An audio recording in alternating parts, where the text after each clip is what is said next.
அன்னைக்கு இரவுல பாருங்க உம்ரே ஹஸாவான் தொழுகை. என்னப்பா தொழுகிறேன்னா அது ஒரு வருஷம் இவன் கடமையான தொழுகையை விட்டானோ அத்தனையும் அப்படியே தொழுதுகிட்டு இருப்போம். நம்மளாம் கடந்த காலத்தில் அப்படி இருந்தவர்கள் தான். இப்போ நினச்சி பார்த்தா அது ஒரு சிரிப்பாக இருக்கிறது. எப்படி அது இறந்த காலத்தில் நடந்து முடிந்த தொழுகைகள்லாம் ஒரு இரவுல தொழ சாத்தியமாது?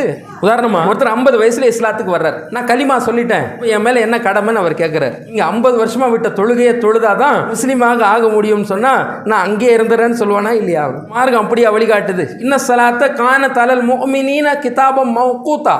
தொழுகை என்பது மூமின்கள் மேலே நேரம் குறிக்கப்பட்ட கடமை. அப்போ இந்த ஒரு உம்ரே ஹஸா என்ற ஒரு தொழுகையை உருவாக்கி இரவு முழுக்க தொழுது கொண்டிருப்பாங்க. சில பேர் தஸ்பீ தொழுகை வேற அந்த இரவுல தொழுது கொண்டிருப்பாங்க. அடுத்த நாள் நோன்பு வேற. இது எல்லாம் சிறப்பான வணக்கங்கள் என்ற பேரில் செய்கிறாங்க. இது எதுக்குமே ஆதாரபூர்வமான ஹதீஸ்கள் கிடையாது. அன்னைக்கு இரவு கபரஸ்தான்லாம் ஜெகஜோதியார் விளக்குகளால் அலங்கரிச்சு கபரஸ்தானில் ஜியாரத் வேற. இது எல்லாமே பிதாத்தான காரியங்கள் என்பதை அவர்களிடத்தில் பிரச்சாரமாக கொண்டு போகணும். நோட்டீஸ் வாயிலாக, திருமண பிரச்சாரம் வாயிலாக இடத்துல நம்ம தாவா பணியை கொண்டு போக வேண்டும். மக்கள் அறியாமையில் இதையெல்லாம் செய்து நன்மை என்ற பெயரில் செய்து கொண்டிருக்கிறார்கள்.